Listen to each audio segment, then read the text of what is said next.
Dobar dan svima. Želim prije svega se zahvalim profesoru Darku Mihajloviću i Centru za stručno usavršavanje na organizovanju ove tribine, a i na održavanju kulturnih vrijednosti u ovom gradu. Moje ime je Filip Krstić, posle 7 godina se nalazim u gradu u Kruševcu. Kao što većina u sobi znaju, ja sam produkt škole Jovan Jovanović Zmaj, škole koja je itekako imala utjecaj na tu neku moju akademsku intelektualnu svijest i ambiciju koju ja kroz sticajem okolnosti danas realizujem i ostvarujem u dalekoj Australiji. Danas ću pokušati da vam na neki način prinesem neke elemente obrazovnog sistema u Australiji i kako se to tamo radi, znači kakva je podjela obrazovanja u Australiji, kakve efekte obrazovni sistem u Australiji ima na decu i pokušat ću usporediti sistemom što imamo ovdje. Ja imam još godinu dana studiram pedagošku školu zajedno sa fokusom na političke nauke i na istoriju, tako da sam upoznat sa sistemom kako funkcioniše i šta su glavne karike. Znači, podjela školstva. Školstvo u Australiji može da se podeli na 3 dijela, znači primary school, da bi kod nas bila osnovna škola koja treba do 1. do 7. razreda, znači to je faktički od 5. godine do 14. godine. Secondary school, koja je srednja škola, koja traje od 7. do 10. razreda i senior secondary school, što je 11. do 12. razreda. Što se tiče osnovne škole, učenici imaju, znači traje 6 godina i za to vreme učenici imaju 4 predmeta iz kojih moraju da imaju zadovoljavajuće ocene. Ti predmeti su engleski, matematika, nauka i fizičko. Sad, došlo je u zadnjih posljednjih 2 godine došlo do promjene u zakonu da je država hoće da učenici od malih mogu uče strani jezik, tako da sad u zadnje vreme se nudi kineski jezik, japanski jezik, ima i italijanskog isto, ali najveći fokus je na azijski jezik, zato što Australija to više gleda kao približavanje se regionu, imaju tu i ekonomske neke agende koje to pospješu da takav fokus. Ovo je prilike kako deca u 1. do 7. razreda slijedi. Znači, učenici moraju da nose uniforme, znači u kojoj god školi za priprave moraju da nose uniforme i logika iza toga je da su svi jednostavno jednaki u obrazovanju, da jednostavno da niko nije iznad ili ispod. Znači, taj ekonomski deo u obrazovanju se minimizira, znači ne zna se ko je možda malo siromašniji i ko je možda malo bogatiji, znači gleda se da svako bude isti i svako apsolutno nisu i tretirani. Što se toga tiče, znači svaka škola ima svoju uniformu, svoje boje, učenici predstavljaju na različitim manifestacijama, znači imaju kao, kako se kaže, timove, znači gde se sad, znači škola A i škola B takmiče u futbolu, znači oni predstavljaju svoje boje, stavlja se dosta fokusa na to kako je uniforma bitna za škola. A druga stvar, u osnovnoj školi učenici isto dobijaju dnevnike, znači lične dnevnike u kojima zapisuju važne datume, znači šta treba da se uradi, znači domaći zadatak, kad treba domaći zadatak da se uradi, kad ima neki test, neki značajniji datum što važi za školu. Taj dnevnik isto služi kao metod organizacije. Znači, oni njih uče praktično od malena da se organizuju i da znaju tačno šta je prioritet, znači da jednostavno svoj dan organizuju kako njima odgovara. A isto tako služi kao komunikacija između roditelja i učitelja, zato što učitelji, naprimjer, kada napišu neki test, naprimjer, bit će test unutra. I sad, učenici svi upišu tu dnevnik. Kad učenik ode kući, njegov roditelj mora da stavi inicijali da ima to video. I onda kad se vrati u školu, profesor može da provjeri da znači da je tačno da roditelj je upoznat sa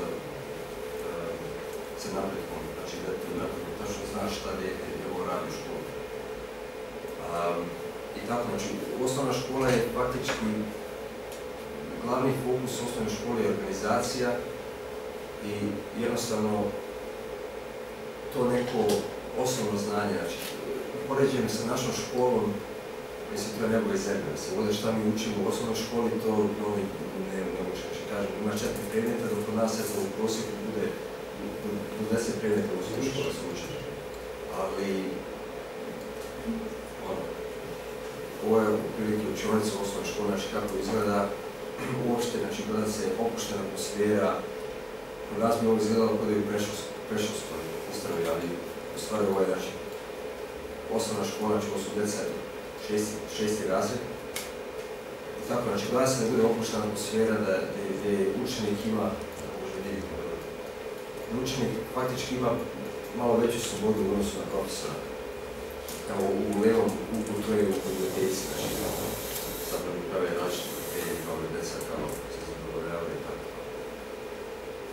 Što se tiče srednje škole, znači nakon 6 godina pohađanja u osnovnoj školi, učenici su automatski transferovani u srednje škole. E sad, u zavisnosti neke škole, na primjer, imaju i osnovnu i srednju školu zajedno. Tako da učenici praktično idu na istu znači ne moraju da su bilo upisuju neke druge škole. Znači, transfera su u srednje škole, nikakvi dodatni testovi nisu potrebni.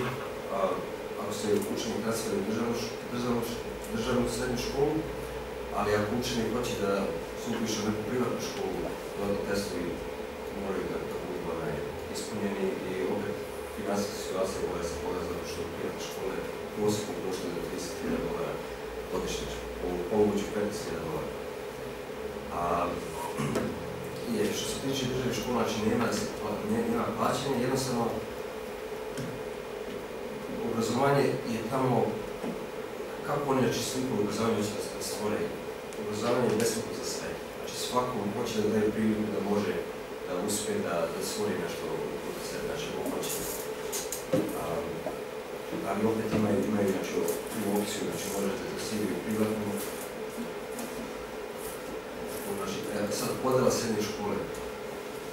Znači od 7. do 12. razreda škola se dijeli znači, na juniorski deo, kao miru, što bi u nas isto bilo srednje, u tom periodu, i senior, znači senior, to su 11. 12. razred. Znači od 7. do 9. razreda učenici dalje nastavljaju da rade predmete koji su radili u osnovnoj školi, znači to je matematika, engleski, nauka, fizičko, i opet, mislim, dobije se dodatno 2 predmeta, obično to bude jedan jezik, a drugi je po njihovom izboru, znači mogu da izaberu šta ih zanima. Kad se dođe do middle school, to je faktički spremanje djece za 11. i 12. razred koji su završeni u srednjoj školi tamo. I nakon završenog 10. razreda učenici imaju opciju da jednostavno opustaju, da ne nastave školovanje za 11. i 12. razred, nego da upišu neku višu školu ili neki zanat. Oni na kraju dobiju certifikat, znači dobiju se taj certificate of education, što znači da se završi srednju školu. E sad ti imaš opciju da radiš posle 10. razreda, 11. i 12. razred, koji su ključni ako hoćeš da nastaviš više škola, znači fakultet, univerzitet i tako to. Znači certifikat obrazovanja. Znači imaju opciju da upišu više škola za rad, znači obično ovako u slikama upisuju zanate, znači instalateri, građevina, to većina učenika radi posle 10. razreda, koji nemaju neku perspektivu, koji ne žele jednostavno da nastave za fakultetsko obrazovanje. Evo sad ću da vam pokažem školu gdje sam ja bio. Da nije aktivan bio.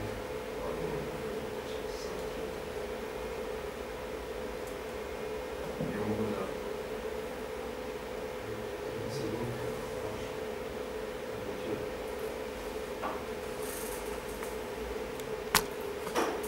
Sad ću vam pokazati znači, škola da sam ja pohađao 10, 11, 12 razred, znači kako je organizovana, kakav je taj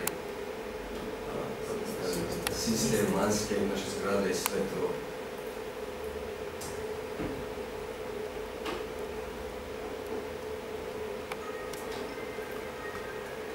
Sada ja sam dobro da sam imao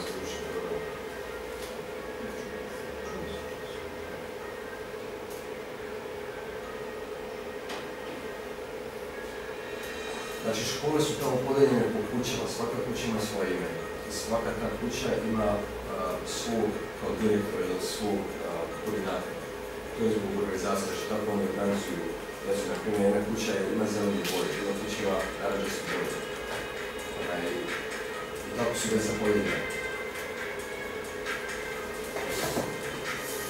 Svaka kuća ima svoje, ja kažem kuća, to zovu haosama, ali ljudi zgrada po našem. Imaju znači svoju djecu, 7. razredu i 12. razredu, to sam sve izmešao.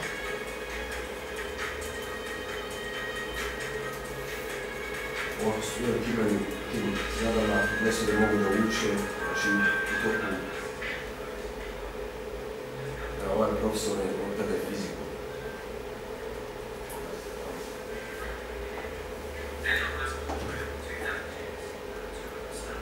Znači kaže da 2000 učenika ima, 200 profesora.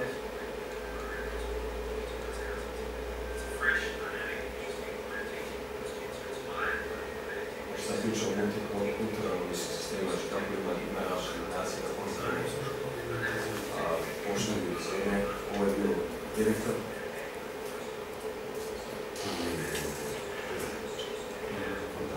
Znači, do 2000 godine bio direktor, sad priča šta je on za to vreme uradio.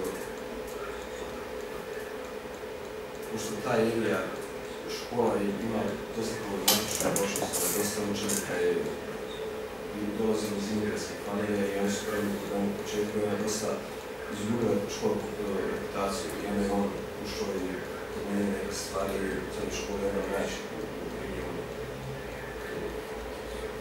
Evo sad kao razobrsanje s učenika, kad imamo seminare, ušao biti profesorom od knjiga.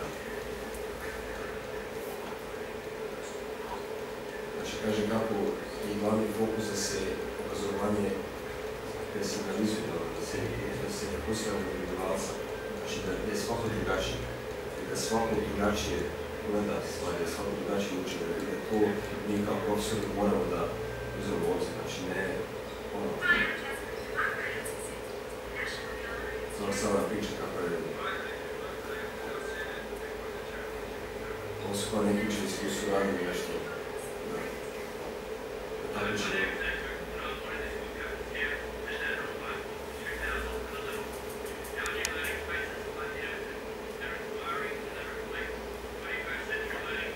Ovo je, na primjer, nešto od suda. Oni su kao predstavnici studenta. Znači, njih su studenti izabrali i oni kao predstavljaju mišljenje studenta u tom odboru. Znači, dođu kod direktora i kažu, ok, mi hoćemo da se napravi, na primjer, kupa. Tu potrebna je kupa za to. Učenik dođe kod njih i kaže to, ona ode kod direktora i priča, kaže, da li postoji mogućnost da se napravi grupa, znači grupa sad primjer taj, ali uglavnom to je njihova svrha, znači oni da predstavljaju taj demokratski kao parlament, zaštitni parlament i oni su obično studenti kod ono su se iskazali po koji način, ne može bilo pogrešno želje. To je to, uglavnom ovo je za vreme odmora.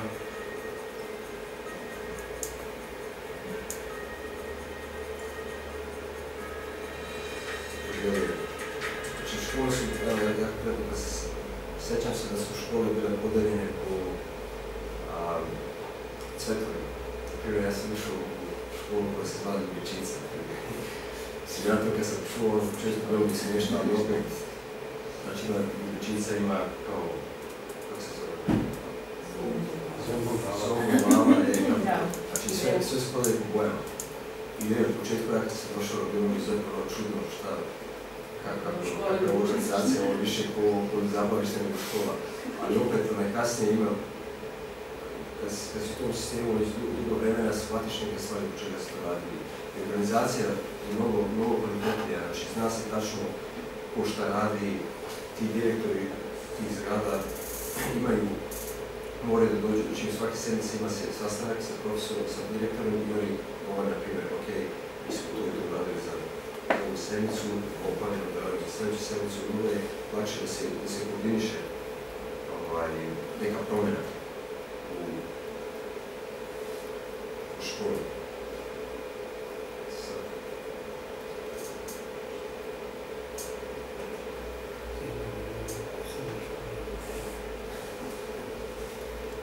Ok, znači, kad učenik završi 12. raz, znači u 11. i 12. razredu učenik ima opciju da izabere praktično sve predmete koje će da radi. Znači, 5 predmeta on ima opciju da izabere 4.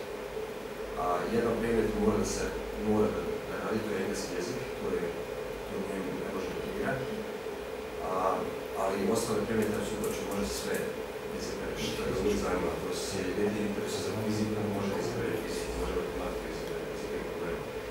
I šta se tim postiže? Znači, oni gledaju da opet vraća se na ta personalizacija učenja. Znači, učenik izabere šta ga zanima i on to radi.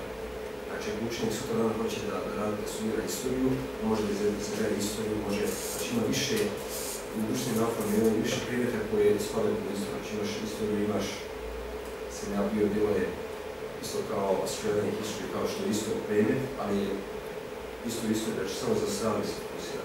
Znači, možda izabereš istoriju 20. vijeka, samo fokusom na 20. vijek, istoriju Australije i možeš neku istoriju da izabereš. Tako možeš faktički da radiš 4 predmeta koji su povezane za istoriju i engleski jezik. Sad opet zavisi šta student hoće da završi, znači šta hoće da upiše za kraju. Znači, ako hoće da se bavi ekonomijom, onda će raditi neke predmete koji su povezane sa ekonomijom. Fakulteti gledaju to, znači gledaju predmete koje se ti radi. Ako hoćeš da se radi ekonomiju, moraš da radiš matematiku. I sad, opet u matematici imaš 4 kao levela matematike. Znači, jedan sad kažu, znači ti ako hoćeš da se upišeš ovaj fakultet, moraš 3. level matematike da znaš i da postigneš toliki broj bodova. Što se tiče engleskog jezika, znači engleski jezik mora da se radi kao što ovdje srpski se radi, ali opet, pošto je Australija veoma dosta migranata dolazi u Australiju, znači u prosjeku dobijemo oko sedmice, radili su neko računi, dobije se oko 100.000 ljudi sedmično, a to su cijela Australija. Sad se taj broj smanjuje, ali uglavnom, eto, to je bilo, mislim, prošle godine da su počeli, znači oko 100.000 ljudi, ja znam kako za Melbourne, gdje sam ja, tu smo imali dosta migranata koji su dolazili iz Bliskog istoka, Azije, znači Afganistan, Irak. I sad, tu djecu, ta djeca ne mogu da rade engleski jezik, znači većina njih i nije nesebi, znači ne pričaju jezik, znači prva stvar što mora se uradi je da se nauče engleski jezik. Šalju ih, znači škole koje su posebne za engleski jezik, ja sam prošao u svoju školu, znači se ocenjuje tvoje znanje engleskog jezika, ali za to vrijeme oni gledaju da drže u formi. Znači, gledaju da ti ne izgubiš godinu, znači, dalje radiš matematiku, dalje radiš predmete koji bi radio u srednjoj ili osnovnoj školi, ali sa fokusom na engleski jezik, znači, da si tvoje vrlo i svoj znanje engleskog. Sad, kad ti budeš transferovan u srednju ili osnovnu školu, nećeš odmah raditi engleski jezik, zato što bi se faktički takmičilo sa ljudima koji su rođeni tu, koji su starosjedice, znači pričaju perfektno engleski i sad ne možeš ti odmah da pariraš njima. I kada stavlje kako se kaže, učionicu koja je napravljena ljudima sličnim tebi. To se zove kod nas English as a second language. Znači ima primjer koji je kao engleski kao drugi jezik, koji je najviše stvoren za migrante, znači ljudi koji su tek došli u Australiju, koji ne pričaju dobro jezik i standard je malo drugačiji što se tu djeca, znači šta se od njih očekuje nije toliko, nisu toliko stigni, nego kao što bi bili stigni, na primjer, samo za engleski jezik. Znači vidi se da ima neko razumijevanje za ljudi koji ne pričaju jezik, znači gledaju da svima daju opciju. Znači nakon završavanja, znači u 11. i 12. razredu, kao što sam rekao, znači učenici imaju opciju da rade, znači predmete koji ih zanimaju i faktički te 2 godine odlučuju njihovu budućnost. Znači sve do 10. razreda to je neko treniranje za 11. i 12. razred. Znači 11. i 12. razred faktički odlučuju šta ćeš ti uradiš od svog akademskog ili svog obrazovanja. A na 12. razredu, kad se završi 12. razred, učenici imaju položiti se testovi, ovako na slici, iz predmeta koji si izabrao, znači engleska mora da se radi, ako si izabrao matematiku, znači morat ćete položiti testovi matematike, i poslije toga, na osnovu tih poena, ti apliciraš za univerzitet ili fakultetsko obrazovanje. Sad, dobija se, znači, nakon završenog 20. razreda dobija se, znači, taj certifikat u Victoria, to se zove Victoria Certificate of Education, znači, to ti faktički daje mogućnost kartu da upišeš fakultet, jel da? Sad, u nekim drugim državama, pošto u Australiji ima oko 7 država, oni imaju drugačiji naziv, ali faktički isti je princip, znači, Novi Južni Velskoj, pored Victoria, mnogo veća država, kod njih se zove to High School Certificate. Ali uglavnom, sad, na primjer, ja iz Victoria prešao u Novi Južni Velskoj, bi priznali to, da nije imao nikakve što se tiče. Što se tiče univerziteta, školsku godinu može da kažeš za osnovne i srednje škole, kad počinje, kad se završava Znači, što se tiče srednje škole, znači srednja škola počinje u februaru. Mislim, to važi za primary i za secondary school, znači za osnovnu i za srednju školu počinje u februaru, završavaju samo u novembru i decembru. Znači, dijeli se na 2 polugodišta i svako polugodište se dijeli na 2 terma. Znači, u cijelom tom, za cijelu godinu ima 4 terma. Sad, ja sam zaboravio tačno koliko svaki term traja, obično bude za 2 mjeseca i imaju 2 sedmice slobodno učenici. Ali to je to, znači faktički školska godina traje u cijele godine. Na kraju decembru učenici imaju taj najveći odmor, taj u nas leto, tako da eto, to je to. Što se, znači, posle 12. razreda učenici upisuju univerzitet, ili šta već, znači imaju i drugih opcija da treba na prvi univerzitet, ali obično učenici rade univerzitet, zato što bilo bi gubljenje vremena da još 2 godine studiraš i onda nećeš da nastaviš to što će raditi. Čekaj nas kad godina traja od marta do sredine novembra, a dijeli se, znači, opet na 2 polugodišta, umeđu vremenu, znači svako polugodište traje 12 sedmica, a svakih 6 sedmica imamo odmor po sedmicu dana. I eto, iz mog nekog iskustva, 90% stvari, znači 90% ocjenjivanja vrši se u pisanoj formi, znači 10% je samo usmeno. Šta drugo da kažem, znači internet isto igra važnu ulogu u višem obrazovanju, jer sve se radi preko interneta, sve je, ako radimo neki test, ako imamo neku temu koju moramo da predamo, to ide, znači mi to šaljemo na internet, znači svaki student dobije svoj kod i svoj email i dobije, znači, sajt gdje se to stavlja i ti, na primjer, sad ako treba predaš neku temu, pošalješ tu temu na taj sajt i oni ti odmah verifikuju da li ima plagijata tu, zato što se to provjerava, nezavisna agencija provjerava da li ima plagijata, to se storije, čuva se za radi 10 godina učenja, ti uzmeš šta je radio od toga što nekom drugo učeniku.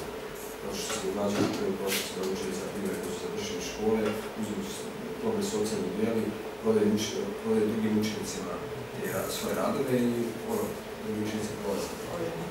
Tako da što se tiče veliki broj doktora kao mi, doktora nauka. Nemaju veliki broj doktora nauka kao kod nas. Pa ne znam koliko je broj kod nas. Veliki. Pa nema. Zavisi za koju struku. Tamo, koliko se ja uspio da primetim, tamo se više ceni nauka, više se ceni mašinstvo, znači neke profesije koje mogu direktno da prinosu ekonomiju. Primenjene, da se profit, pa primenjene, da se da izučavaju se crvenu. Upravo tako. To je najveći fokus, ali ovako, na primjer, ljudi što radi filozofiju i to mogu, možeš da radi filozofiju, ali nema tu neke plate, nije to nešto da je traženo. Znači ovo je jedino moraš univerzitet. Ovo sve, to je, evo, cijeli taj kompleks, to je faktički fakultet, znači imaju tu za medicinu, za biologije. Znači, faktički univerzitet ima sva polja. Sad, ovaj fakultet, znači, ja idem, on je poznat po medicini, znači, dosta doktora, dosta ljudi koji se bave medicinom idu tu, zato što ima najbolji kao stručnjake, što se toga tiče. Ali, pored toga, znači, ima on fakultet za pedagogiju, fakultet za opštu nauku, znači biologija, mikrobiologija, sve to.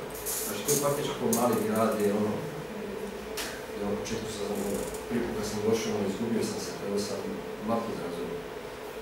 Sve ću da vam pokažem klip.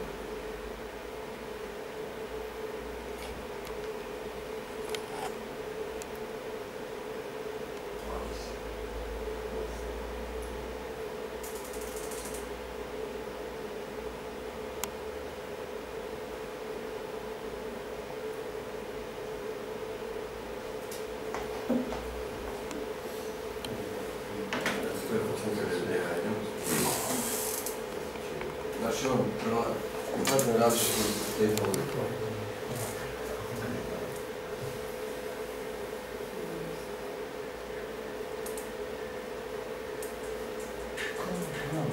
Kako su izgledala prije?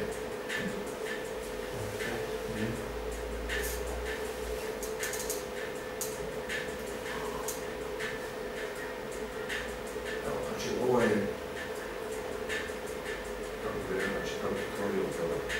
tutorial. I učenici se skupe i ono uče studiraju.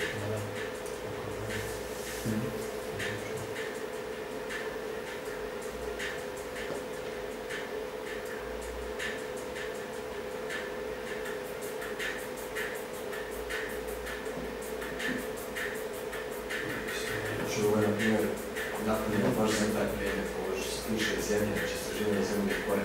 Znači, imaju posebne sobe gdje učenici mogu samo to da rade.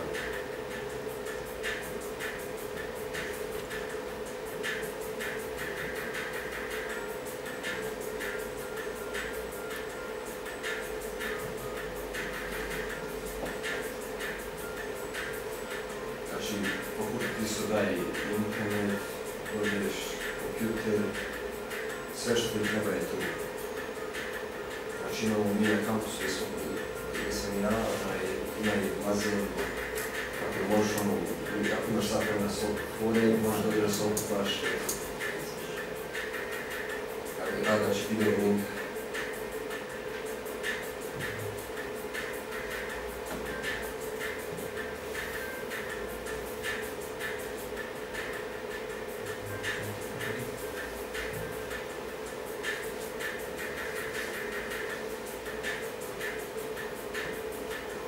Znači, prave mjesta gdje učenici mogu da se druže, da mogu zajedno studirati, da radi na projektima.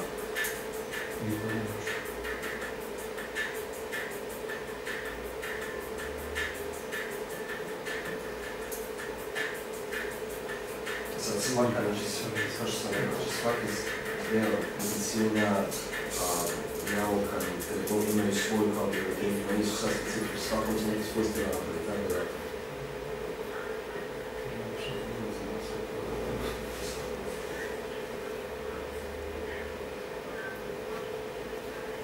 Ovo sam vam priča kao kakav utjecaj ima ovakva organizacija da učinjeni se na učenje da su učenici zajedno. Ono to bi bilo to, da ja nisam nešto puno spremno. Ako imate nekih pitanja, da vas pitajte, ja... Najprej, čisto da kažemo nešto o motivima i o tome kako je došlo do toga da Filip predstavi šta radi i do obrazovanja u Australiji. Pošto je moj učenik iz Maja i dosta veliko interesovanje ima za istoriju, čak koji što je takmičenje i tako dalje, a ja sam ostao u kontaktu s njim i tako sam saznao da dolazi ovde. Predložio sam mu da napravimo jednu ovakvu prezentaciju, da predstavi školovanje u Australiji. Iskreno, kao što vidite, jezička ta barijera 7 godina nije koristio srpski jezik, pa ipak se malo dobro se snašao, obzirom da vrlo malo koristimo, znači sa porodice samo srpski jezik, kao školovanje nema.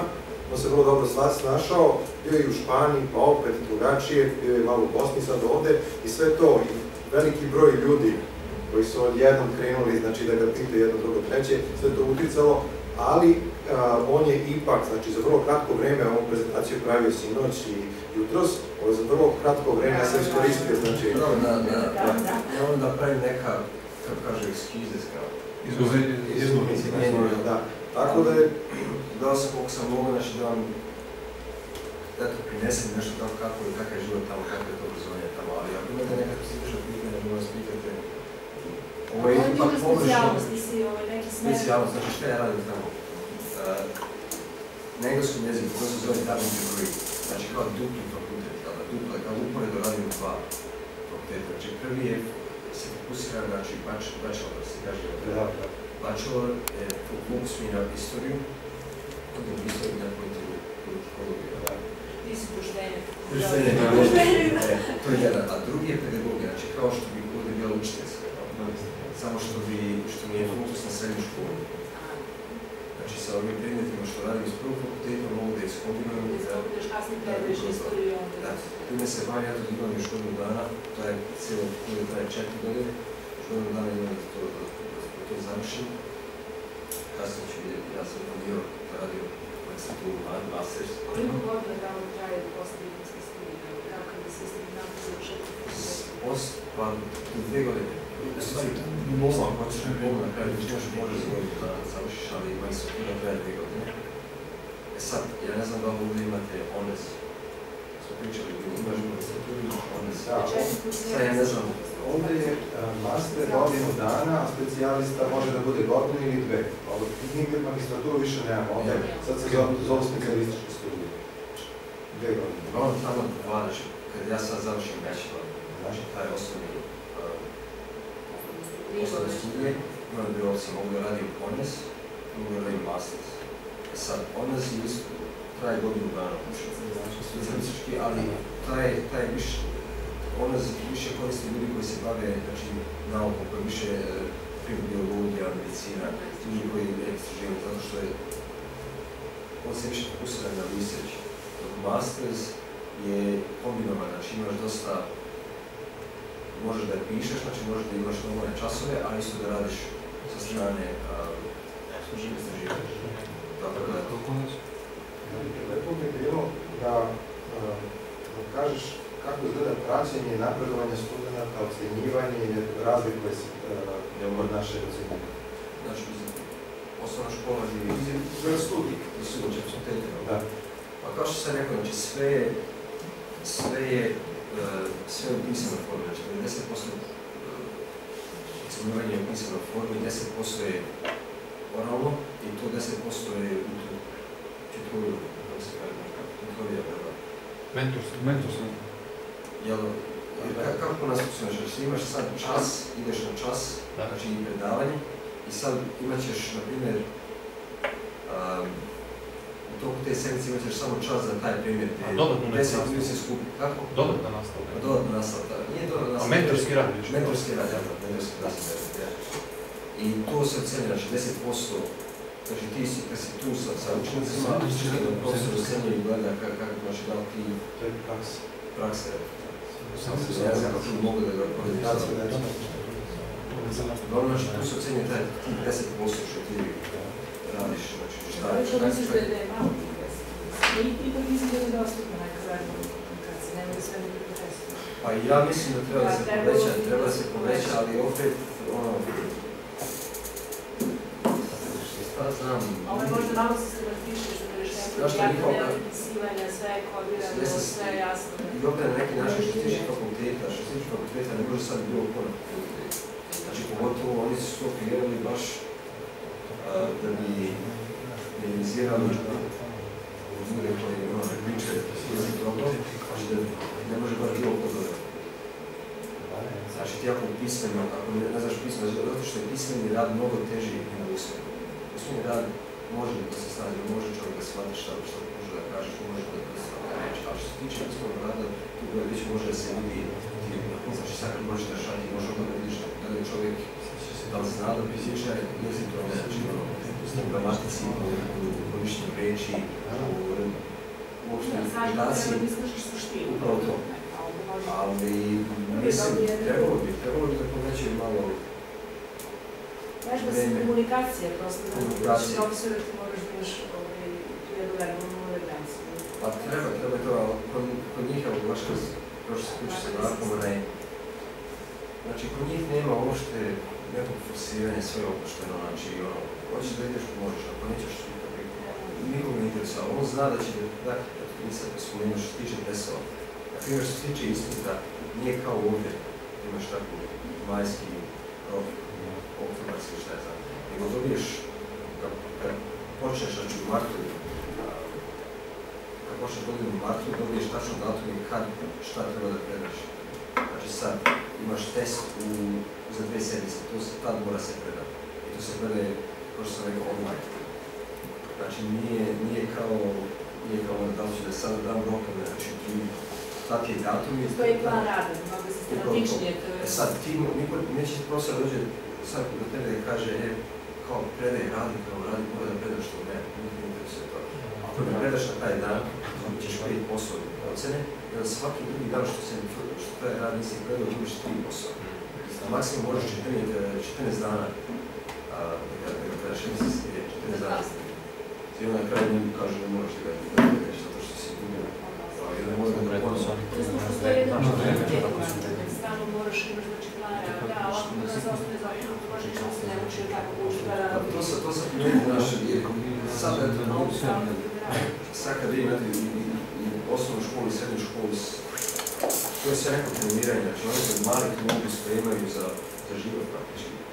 Naravno, mentalitet je drugačiji, kao njihovo razmišljanje, tamo je drugačije naše razmišljanje ovdje, na primjer, ovdje bi čovjek bio uradi sam, znači sam se snađeš, sam bi proizvoj da različite stvari tamo, ili drugačije gledaju, oni žive u društvu gdje je, na primjer, ako si ti, kao što sam bio rekao, znači ako si ti pekar, a ja sam automehaničar, ti i ja možemo da živimo jedan tu, znači ja ću kupiti hleb u tebe, ali ćeš ti tvoj auto od mene voziti da se servisiraju. Iako ja možda znam da napravim hleb. Glup primjer, ali ne shvatite što ti ja kažem. Znači, radi se na tome da se zove kao funkcionalno društvo. Svako ima profesiju, svako ima kvalifikaciju, svako ima investiciju u društvu. Sad. Da li su ovi učenici posle 10. razreda rekli su da mogu da prekinu školu? Da li su oni uspostavljeni ako prekinu da se školuju da nešto radi? Znači, ono što sam rekao, znači, posle 10. razreda imaju opciju da rade te više škole, da mogu sad upišu višu školu, to se kod zove TAFE, skraćenica, što je praktički viša škola kod nas, ali tamo viša škola se više fokusira na zanate. Znači, ako hoćeš da budeš frizira, hoćeš... Tu se obrazuju za zanate. Uglavnom, ali opet ne mora da znaš da ti završi 10. razred, ti dalje možda da ideš možeš iz TAFE, da se možeš da završiš TAFE i onda kasnije da pisaš šta ćeš. To se s vama za procentualno srednjivanje, to se ne pomeniš. Znači, šta je za pas, šta je za tajnost? Na primjer, kako se ucenjuje tamo, znači nemaš ono 10, 9, 8, 7 kao kod nas, tamo se sve procentima meri. Ti sad kad uradiš neki test, dobiješ, znači da li si dobio 100%, da si dobio 80 ili 10%, to je ocene. E sad, ako dobiješ nešto između 90 i 100%, ti spadaš u taj, to se zove high distinction. Viši nivo. Viši nivo, kažu. Ako spadaš između 70 i 80%, samo spadaš u distinction, znači ističeš se. Ističu. Ako ideš 60 do 69, onda dobiješ kao credit, kao dobar, i onda za dobar.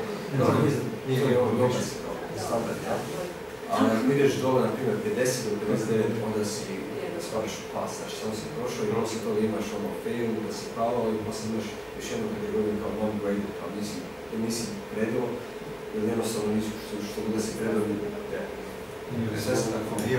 I onda na kraju dana, kad završiš fakultet, oni ti daju procenat koji ti je bio average. Sad neki poslodavci vole da vidi koji je average, kao je uvijek. Tako, uglavnom to je to, ne znam šta bi dobro još mogla se sjetiti. A kakav je odnos između studenta? Da li imaju vremena da se druže? Pa ima, evo ja konkretno što se mene tiče imam, stalno sam stalno sam na fakultetu, imaju kao za sport, kao grupu za sport i svakog četvrtka je 6 sati posle nastave, dođemo tu, igramo malo fudbal, družimo se, interesujemo se.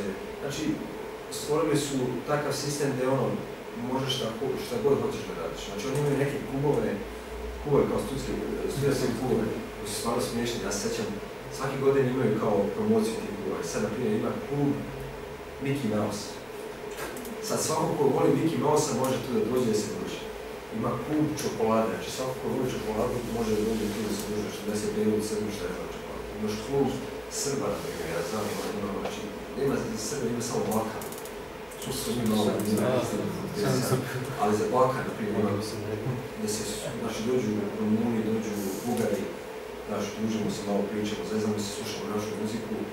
Znači, ima oko 100 klubova tako, neki koji su stvarno, znači, šta god hoćeš, praktično. Vidu deca na ekskurziji. Molim? Vidu deca na ekskurziji. Pa idu, u osnovnoj školi idu, ne idu kao ovdje. Znam da u Americi je sam svakog Amerikanci studenta doveđe rok. A ne znam da li je Kristi za Austrijanci. Pa znaš šta, što se naš tiče u australijskoj kulturi na neki način malena napravljaju da ti putuješ, znači australci kao ljudi vole da putuješ, vole da što više prožive u životu. U školu jeste, imaš se pusti, ali nije kao ovdje. Znači na 7 dana se ode neki, ono što ne znam za 3-4 dana. Ali ono što uvijek kultura u Australiji je tako da ono putuje. Znači glavni cilj je, znači kad ti napunati zapravo 18 godina da su vremena račiš, jeste da uzmeš kuću da putuješ, što više cijeli vremena. Što se tiče fakulteta, znači oni fakultete, što se ne tiče, da sam prošle godine imamo sve ekspedicije za fakultet nas je posao da studiramo u Europi na mjesec dana jednog istraživanja što se tiče zanupada. Znači, Australiji su zapravo To su australijske trupe za vrijeme Prvog svjetskog rata učestvovali na Turskoj i 1915. godine. Zbog toga oni gdje su bile australijske trupe, zbog toga oni su išli na taj teren da vide baš... Kao što je kosovski boj za nas, to je za njih bilo. Ljetoviš su u Tursku, Slaviđaš, Kosovo su nastavljamo Turska, Italija, Belgija, Francuska, znači sve te djelove gdje su australijski djeli. Tu su njih petili, su živali, smo imali smo katoličke, imali smo to što u Italiji imamo kao naš šista, kao sestrinski univerzitet, jel? Ima sestrinski univerzitet, ali mi smo isto kupili jednu zgradu, naš fakultet je kupio jednu zgradu i tu mi dođemo, imamo ljudi da spavamo, imamo, znači, biblioteka, ono, kao da si od svoje kuće na neki način. A šta sam možda da kažem još? Ustanovali po garažama i šukovima. Što se tiče ako imaš upoznanine, je plaćeno, bude je budžet, znači šta se događa, ima i tamo, znači ima stipendije, dobiješ razne stipendije, svake godine oni plaćaju stipendije koje su, znači imaš Jevreji, na primjer, dosta stipendija daju, ako hoćeš da studiraš jevrijsku istoriju, daju ti određene stipendije. Ali uglavnom kako to funkcioniše, svako je tamo nešto često. Nije na budžetu, nego jednostavno na kreditu. Znači ti možda imaš stipendiju, sad u zavisnosti koliko ti oni hoće da te plate. Primjer, ja sam u prvoj godini imao stipendiju jednu, oni su mi samo platili 30% zato što takva se stipendija bila. A sad, ako dobiješ stipendiju za 100%, jer to u školi do kraja tog obrazovanja, to obično bude i zahtjev i ono, obično traži na kraju tog školovanja da ti radiš na njih, nešto ima kao radiš. Ali uglavnom da imaš stipendiju, tamo je svako na kreditu faktički, znači svako plaćaš i država faktički plaća za tebi i ti to plaćaš kasnije kad radiš posao. To je tako napravljeno da ti ne možeš da ih slažeš na neki način, zato što sve ide preko takse. Mora da im daš broj poreza, mora da im daš broj svog poreza i onda ti kad krećeš da primaš platu, a to je dobra stvar, na primjer, evo ja sam idem za nastavnika i sad moja procena prve godine, na primjer, do $60,000 se ceni da su koji ja treba zaraditi. I sad ja ako krenem, ako oni vide da ja zarađujem preko $60,000, oni krenu da oduzimaju taj kredit, znači uplaćuje se sam. Znači ako sad zarađuje, na primjer, $30,000, oni neću odustavi, znači samo ako ja u mojoj struci uspijem da ostvarujem određenu svotu novca, znači koji je iza tog prosjeka, onda će oni početi da vidjeti. To je obično da bude $8,000. Bez kamata, znači sve je od $10. Da se sad zavisno sa tim možda da kažeš ovo ću malo više, ti možda oplatiš sve. Ali što se tiče isto obrazovanja je uzeti toliko skupo. Znači pomožnije to ja znam, ja sam 4,5 za pomožnije, 4.000 znači u 16, između 15 i 16.000 za 4 što kad se pogleda nije neka cifra na neki duže staze.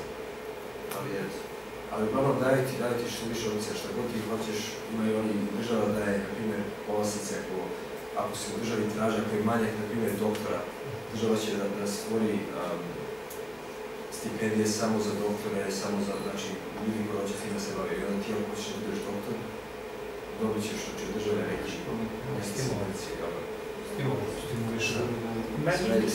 Meni interesuje sljedeći, nadležnost. Da li svaka savezna država određuje sopstveni plan i program, ili to na nivou federacije, ili ono što je jedan slučaj zamljiv, što smo učili u sravnju iz pedagogije, da svaki okrug određuje svoj plan i program koji možda nema veze sa onim drugim planom i programom okruga do njih. To je jako dobro pitanje. Jeste, znači svaka država određuje svoje školske, znači škola spada pod jurisdikciju države. Znači, federacija može da napravi neke zakone koje svaka država mora da poštuje, ali na kraju dana država je ta koja implementira te zakone koja ima nadležnost za to. Drugo pitanje je pređer nekim tamo nenaseljenim oblastima. Da li oni sami određuju svoj plan i program ili to država na kojoj teritoriji? Znači, ako je na teritoriji Viktorije, na primjer, ja sam Viktorije, i sad ima neko selo koje je daleko, možda ima 200 ljudi tu, ono i dalje mora da poštuje šta država odluči. Ali naravno, ne možeš ti sad očekuješ da ljudi, na primjer, u tom selu imaju kao kompletno isti pristup, na primjer, internetu ili nekim stvarima koji, na primjer, ljudi gradaju. Znači, naravno da se adaptuje, da se ide zavisno na situaciju ljudi idu po toga, ali na kraju dana oni moraju da rade po programu koje država da. Razlog da dosta bude pitanje to. Uglavnom,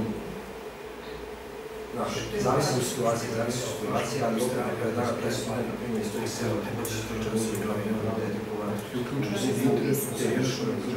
tako da...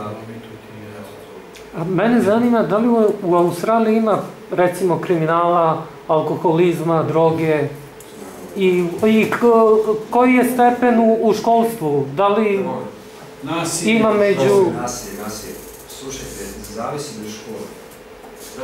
Kao što sam rekao, znači gledano u klasu da sam ja išao, oni su imali problem u početku. Znači dosta je bilo migranata, ljudi koji su dolazili sa Bliskog istoka, znači isto iz Afrike, Rog Afrike, Sudan. I naravno ljudi koji tek dođu u zemlju, znači zemlja koja je civilizovana, koja je organizovana, a ljudi dođu s tako dodatno zakaćenih dijelova, budu malo nasilni, budu malo agresivni, prave probleme, koriste drogu, ali opet zavisi do škole, zavisi do mesta. U Melbourneu, na primjer, imaju te, mi znamo, znači 4 kao opštine koje su poznate po velikim brojima migranata i koje obično imaju problema, znači ima nasilja. Ti ne bi smeo sam da izađeš u 8 sati, na primjer, na ulicu. Tamo, znači, 8 sati, nema nikog na ulici. Jedno u gradovima, ako odeš u centar grada, ima naravno, ima činjenje kafić, možda da sedneš, ali ovako na ulici, ne, nema nikog. Ima nasilja, ali opet nije u toj meri izraženo. Nije, znači, u fazonu, ne diram te, ne diraš, niko te neće dirati. Poštenije su, i što se tiče, ima, znači, dosta ljudi koji se, što su, znači, na drogama, jel? I oni, eto, mi znači možda više na ulici čovjek izgleda kao zombi, ali on ništa tebi neće uraditi, on ima, to je njegov svijet i ti gledaš svoje posla, jel da? Ali država gleda da tako tim ljudima pomoći što se tiče alkoholizma, ima dosta alkoholizma u starosrednjoškim vremenima, znači u Boričinu, su bili dosta alkoholizma sad je prisutno od njih. I eto država pokušala sve načine da im pomogne, da im da te programe, znači imaju ti programe koji se fokusiraju baš na starosrednjovice, da bi pomoći sa svim stavkom. Ali nasilje po nasilje nije, eto i u srednjoj školi nema da sad, da neko, mislim uvek se nađe da neko zlostavlja, jel? Ali nije to toliko izraženo, zato što tamo prva, ako se to primijeti da se nešto događa, neko tebe zlostavlja, jel? Ti to možeš prijaviti, to je samo repušeno. Kako škola reaguje to?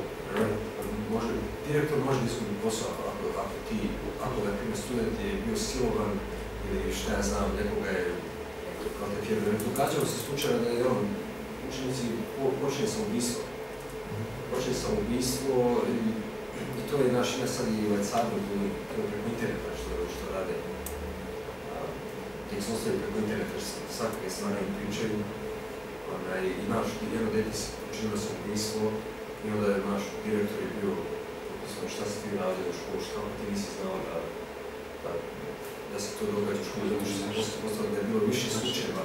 Znači ima neka odgovornost, znači nas je tačno, nema desilo se, znači ubijstvo ja, ok, desilo se šta znam, ima neka odgovornost, neko odgovara za to, neko može poslužiti ali država, škola po školi isto, na sve načine ima reklame i te, ja sjećam isto kad sam bio, svake sedmice smo imali neki kao sastanak zajednički i pričali smo baš, ok, da li te neko zlostavlja, da li imaš neki problem, ako imaš neki problem možda da se obudiš psiholog, znači privatno, ako imaš nešto ovo što bih htjela da izneseš pred svim ljudima, možeš i tu da izneš neki problem. Znači, na sve načine pokušavaju da ti pomogu. I što se tiče zlostavljanja, tako, to je veoma i u kulturi, kad neko vidi da neko maltretira, ljudi tog čovjeka omalovažavaju, kažu mu, pa što to radiš, kao to nije. A osuđuju tako? I zanima me još nešto, ko je završio recimo državnu školu, da li je umanjen na neki način ako hoće da konkuriše za neki posao tamo gde, šta znam, je jet set, gde gledaju recimo privatne škole. Da li postoji ta razlika između stručnjaka, između državne i privatne škole? Znate šta, evo na primjer ja sam završio državnu školu, znači koja nije imala neku reputaciju, znači nije bila u jednoj bogatijih jerija. Eto, uspio sam da uđem u fakultet koji je taj, to se zove Group of 8, znači grupa od 8, znači 8 najvećih fakulteta u Australiji. Bez ikakvih problema, znači sve zavisi od osobe, koliko osoba spremna da ide, znači koliko osoba je zagrejana da uči ili zagrejana da nađe taj neki posao.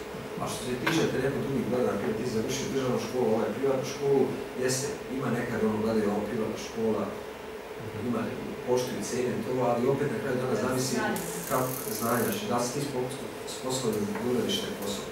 Znači gleda se tvoj iskustvo, radno iskustvo, gleda se tvoje lične karakteristike, gleda se kako si uradio u školi, kako su ti ocene bile i onda na osnovu toga se odlučuje da si ti za posao ili ne. Ali da, ima i toga, znači gleda se znači.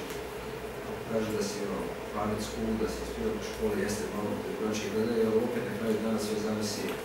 Zanima me da li je kvalitetnije obrazovanje u privatnoj školi? Nije, to je samo, ne. Mislim da li se više uči, da li su bolji stručnjaci?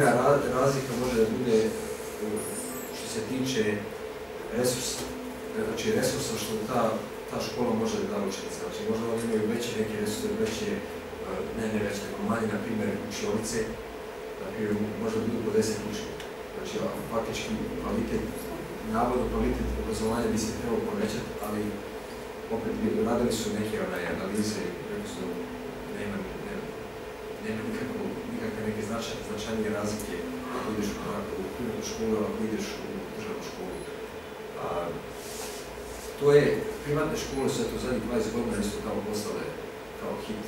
I to je sve produkt ekonomije, znači sve to da se proda, sve to produkt komercijalizacije, da se tako kaže, škole i obrazovanja. Znači, ti sad kad šetaš u školu možda nađeš 5-6 reklama, idi u ovu školu, tu idu svi pametni, jel? To pozorno, znači gledaju na svaki način da privuči što više ljudi, ali na kraju dana sve zavisi da osobe na nekom tvojom individualnom cilja. Naravno, ako ideš u privatnu školu, imaš veću mogućnost da upoznaš ljude koji su na malo većim lestvinom društva, možda napraviš neke kontakte i sve to, znači ima i toga, ali što se tiče obrazovanja, ne, nema nikakvog. Ima sistema takmičenja, kod nas su stalno takmičenja. Takmičenje sve tamo, da ima. Dobro, ja se sjećam, bilo je kod nas prije ono, svi mi protiv učitelja, jel? Znaš, bolje da pomogne nekom da prepiše da me prođe, nego da, znaš, šta me boli, ako sam ja dobio 5, ajde, ovaj mi dobio 2, jel? Ali tamo je to toliko na tom nivou takmičenje da je izuzetno Možda mi se radimo u školi, imamo na primjer 20-ak takmičenja iz supermonike, iz harmonike, pa je u međunarodnom tamo. Ima u tom smislu da su grani za različitim gradovima ima takve polaze. Znači, različiti, kao što je ovdje to isto, znači imaš takmičenje škola do škole, imamo takmičenje u sportu isto, imamo znači specijalne dane ili družene 3-4 škole, onda se na to na distrikt, znači to se dijeli ponovno na distrikt. Znači škole koje su u tom rejonu, znači 4-5 škola tu, one se takmičenje u sebe, te najbolje škole idu dalje, da se na regionalno takmičenje, onda kogod da prođe tu, ide na državno i posle se ide na nacionalno. Ali... U osnovnoj školi imaju 4 Kako je 4? 4 je fizičko, znači PI se kaže, to je physical education, to je bilo kod nas fizičko. Da li učiteljice prave neke van nastavne aktivnosti priređene, recimo da li ima neke sekcije, glumačke, recitatorske? Pa, stvar sa tim je malo komplikovanije zato što učitelj mora da pita prvo za to mišljenje, da bi dozvolu od roditelja dao dete smije da prisutuje tome, ali bude, imaju, ali nije na isto nivou kao ovdje što ja bih volim možda malo više. Daj negdje mi da budemo bolji. A ne, jesmo, ne. Što se tiče, cijelo zaključak što ja mogu izvučiti svega ovoga je da, eto, bio sam ovdje u osnovnoj školi, što sam u srednje isto. Vodite škola praktički sprema za život, jel? Da, spremno, praktično. Znači, praktično za život ti si ono, znaš, upoznat si svaki predmet na neki način pomaže kroz život, jel? Dok je tamo škola sprema za profesiju. Znači, ima dosta ljudi koji jednostavno nisu pasivni, su ne razmišljaju malo dalje u te svoje profesije što rade. Dok možda je kod nas, ljudi su mogu da imaju konverzaciju u bilo čemu, znači, široku kulturu i tako. Imaju široku kulturu, jesu malo više upravo to. Ali opet, što je dobro, mislim da imamo bolje. I to je vaše stvari, znači, dobre stvari da mogu izvučiti sistema, tako je da ako student voli neki predmet, ne voli neki drugi, on je opcije da zagrebe taj predmet, da su se ušli.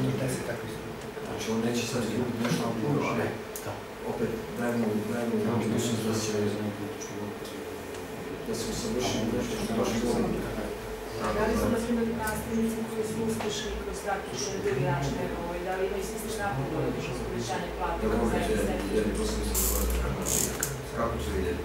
Prva godina je otišao imaš narednu platu kao profesor, kao nastavnik, ali kako u godine radnog staža idu, tvoje zvanje se menja i tvoja plata se menja. Znači, posle 5 godina, znači oni imaju, to sam gledao, ja sam nemoj tačno sa sebi koje sve levelove imao. Znam da ima, na primjer, expert teacher, imaš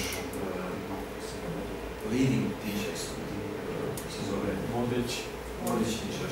Imaš te neke rangove koji su, na primjer, posle 5 godina dobiješ tu titulu, posle 10 godina dobiješ tu titulu, dobiješ isto veću platu, jel? Imaš opciju da radiš kao koordinator. Znači da budeš i učitelj i da budeš koordinator, da budeš, na primjer, samo za isto. Ako gledaš isto, ti sve ljude koji svi profesori koji se bave istorijom u školi, koji predaju istoriju, ti možeš imati kod mišljenja da kažeš, ok, radit ćemo periodu za tad. Znači ti faktički imaš mogućnost utjecaja da imaš možda i interpretacija, nastavno plana, ti možeš nastavno plana, možeš da kako odgovaraš školi da prilagodiš. Naravno plata da će bude koji veća, ali sve to... Ne znam da li ovdje to... Ne,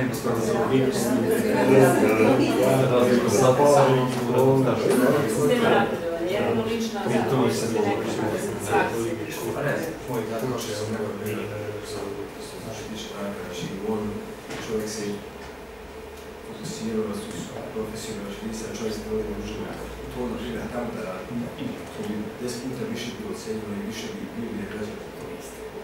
Znači, ovo kažem kao primjer, zato što znam da se radim koji ovo radi. Ali, tamo se ceni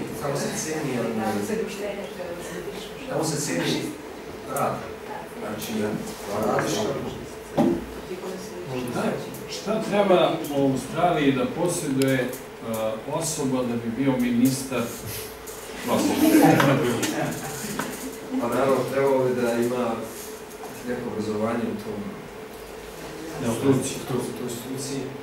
Opet, ima i tamo politike, i tamo ima, znači, može neka osoba koja je bila ministar odbrane 10 godina, jedno postane ministar prosvjete. Ali opet, imaju neki ljudi koji savjetnici, na primjer, su ljudi koji na kraju dana prave te polise, znači nastavne planove i na kraju taj ministar je samo čudo odrekao. Ali, kao što sam rekao, tamo postoji neki sistem, znači,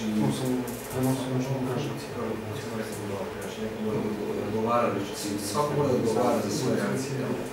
Znači, ako ti sad zabereš vladu, pošto tamo taj 3 godine, imaju mandat 3 godine, pošto je Australija i monarhija, znači nije ovog predsjednika, nije ovog premijera, sad, ako on obećao da će za te 3 godine nešto uraditi, i za 2 godine vidimo da nema nekakve rada, da ništa ne uradili za te 2 godine, ne mora otraći da radi, onda ćemo ovdje to.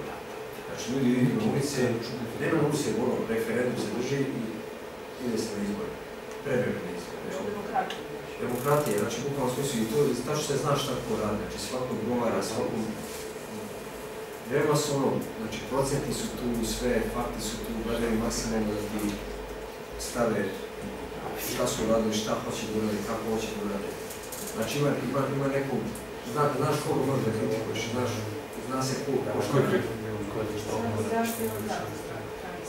Svaku zaštitu ima zato da se mora da se jer sad, na primjer, dođe čovjek i sad zmeća, ok, za naredne 2 godine uložit ću $250 miliona prosvjetu. Kako ću to raditi? Radit ću tako što ću napraviti više škola, škole će dobiti bolje resurse, bolje nastavu, još više ljudi bit će zapošteno, znači tako, upravo ću priču sad. Ako poslije godinu dana on ništa od toga ne radi, znači ljudi gledali su u istom, pitat će ga šta se događa. I on kaže, pa, ne znam, običu si što se radi. Znači ti sad običu si ljudima nekim za posao da sad nema posao. Što to radiš? Znamo da ima pare, znači znamo u budžetu da ima pare, jel? Ništa bude, znači, posao. Znaš, ako ne može da upravda, zbog čega je to tako? Znači ima demokratija, ali opet, na tim većim nivoama opet ima i korupcije tu. Kao i svuda, ali demokratija, znači za prosječnog građanina je na mjestu. Da te paze, ta neka prava imaš, što se tiče na poslu, znači to je sad isto, koliko poslova baš, gdje god da radiš, pitaju te da li si, da ti treba pomoći.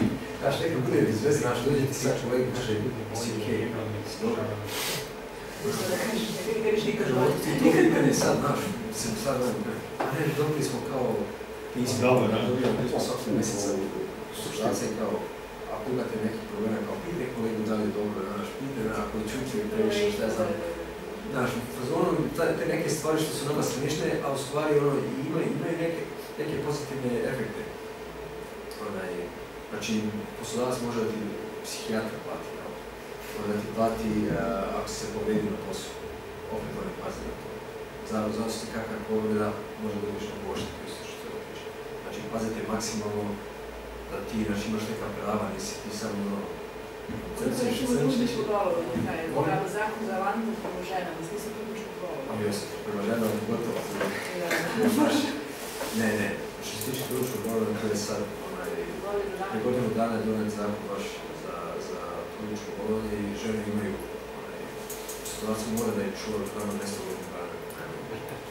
Znači, ti sad ideš da se porađaš, dobiješ dete, dobiješ godinu dana da se odmoraš, posle tog perioda... Mjesto ti zagaža to mjesto to vrijeme. Medici 3 mjeseca.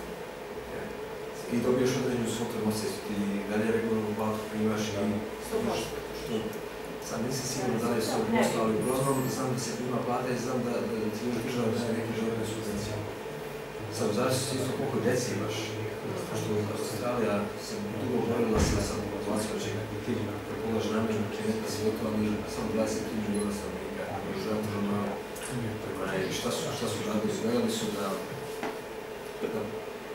postavimo tako, što više ljudi imaju djece. Tako, ako imaš više od troje djece, dobiješ subvenciju od zemlje. Znači, zemlja ti daje, ne znam, vlada ti daje, znači, dječji dodatak, dobiješ ekstra neke stvari, na primjer, ako treba se kupi nešto za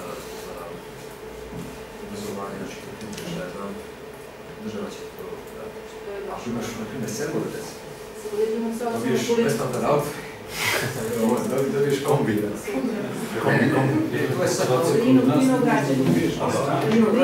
znaš šta, ima dosta ljudi što to proizvodavaju, jednostavno.